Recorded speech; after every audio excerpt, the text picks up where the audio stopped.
Chers amis, bonjour. Donc nous allons lire demain à la synagogue la paracha de Shoftim et nous allons bien sûr lier notre commentaire avec le mois d'Elul dans lequel nous sommes et nous allons poser la question suivante. Dieu attend-il de nous que nous soyons parfaits? On dirait bien, car tout au long de notre vie, 24 heures sur 24, 7 jours sur 7, nous sommes censés faire le bien et non le mal, être vertueux et non mauvais, pas d'excuses. Eh bien alors, il faut devenir parfait pour se corriger. Le maître chassidique Reb Zushia Manipoli explique que le mot même de Teshuvah, qui s'écrit avec un tav, shin, vav, bet, et, communément traduit en français par repentance, mais en vérité qui signifie retour, puisque tout, dans Teshuvah, nous avons la chouve en hébreu qui veut dire revenir. Et ce mot Teshuvah évoque une séquence d'étapes qui résulte en un, bien sûr, retour effectif et répare les relations endommagées. Chacune des 5 lettres du mot hébreu évoque l'une des étapes et de ce processus de Teshuvah. Nous allons nous arrêter sur la première lettre, ce qui est le Tav, et qui évoque un verset qui commence par un Tav, et qui est dit dans la paracha Shoftim justement, Tamim tiye im Hashem Elokecha, soit Tamim avec l'Éternel ton Dieu. C'est-à-dire, Tamim est ordinairement traduit par parfait, entier. Nous avons déjà rencontré ce mot dans la Torah à plusieurs reprises, notamment pour Noé, Noach qui est décrit comme Tamim, Avram Avinu est enjoint d'être Tamim. Tous les sacrifices apportés au temple devaient être aussi Tamim en offrande. Donc, pour dire simplement les choses, si l'on veut réparer ce qu'on a abîmé, la première chose à faire est de devenir Tamim. Par exemple, si un élève veut se faire pardonner ses retards, alors le professeur exigera de lui d'être ponctuel, c'est-à-dire en lui disant ne te contente pas de me dire à quel point tu es désolé et ce que tu es résolu à faire. Montre un comportement sans faute, sois toujours présent avant que la cloche ne sonne. Et bien sûr, j'oublierai tes manquements, dit le professeur. Mais nous allons voir justement, lié avec la paracha Shoftim, une autre approche qui est donnée par Rashi, le commentateur de la Torah. Il explique que Tamim, dans le verset qu'on a cité plus haut, a un sens différent. Lorsque Tamim apparaît dans d'autres parties de la Torah, alors on remplace justement la traduction entier, dévoué. Non, justement, on le remplace par dévoué, confiant. On accepte, acceptation. Pourquoi? Parce que le contexte de ce verset est l'interdiction d'utiliser la sorcellerie ou la nécromancie, comme c'est décrit dans Shoftim, pourquoi on fait ça? Pour essayer de connaître l'avenir, dans l'espoir de vaincre la peur de l'inconnu. Bien sûr, si l'efficacité de ces pratiques est sujette à discussion, quand même, la compulsion de recourir à de telles voies est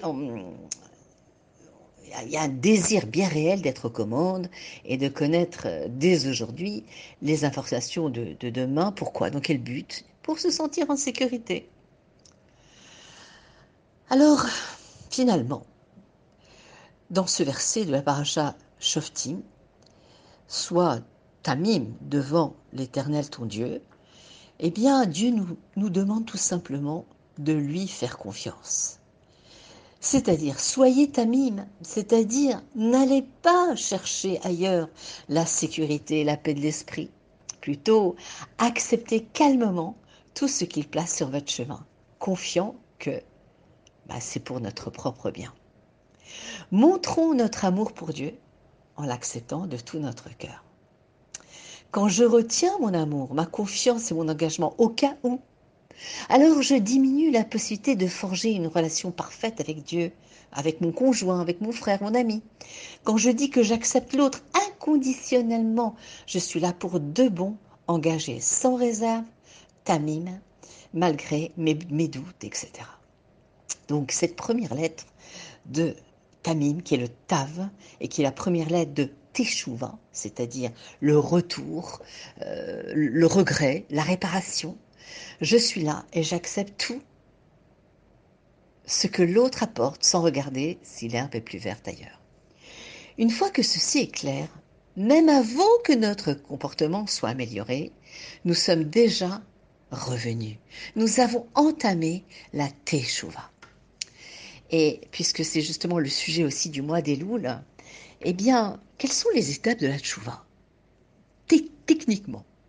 Première étape, nous disent nos sages, dire à haute voix nos manquements, bien sûr, dans un coin isolé, seul, tranquille, sans bruit, en disant « Mon Dieu, je suis désolé pour l'erreur commise en ta présence ».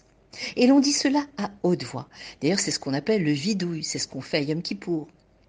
Et lorsque nous entendons notre propre voix dire combien nous regrettons ce que nous avons fait, cela nous touche bien plus profondément. Deuxième étape, réparation, les taken, c'est-à-dire demander pardon si l'on a offensé quelqu'un qui a pu être affecté par nos erreurs, réparer aussi quelque chose qu'on devait faire vis-à-vis d'Akadosh Baruch Hu. Troisième étape, la tzedaka. Pourquoi? Parce que la charité guérit le monde, ainsi que notre âme. Puisqu'on dit comment s'attacher à Kadosh Baruch Hu, comment se lier à Dieu en imitant ses midotes, en imitant sa façon de faire. Dieu guérit les malades, vient visiter Bikur Cholim. Quand Avraham Avinu était malade, il est venu lui visiter. Donc imitons. Dieu est miséricordieux. On sollicite alors à nous aussi d'être miséricordieux et de donner à la tzedaka. Quatrième étape, un désir d'élévation, c'est-à-dire devenir meilleur, de prendre des bonnes décisions. Et la tchouva est puissante selon nos sages, puisqu'un péché peut nous mener encore plus haut que n'importe quelle mitzvah. Si, bien sûr, nous faisons teshuva par amour, amour de Dieu, de sa Torah et de notre âme si précieuse que Dieu nous a confiée.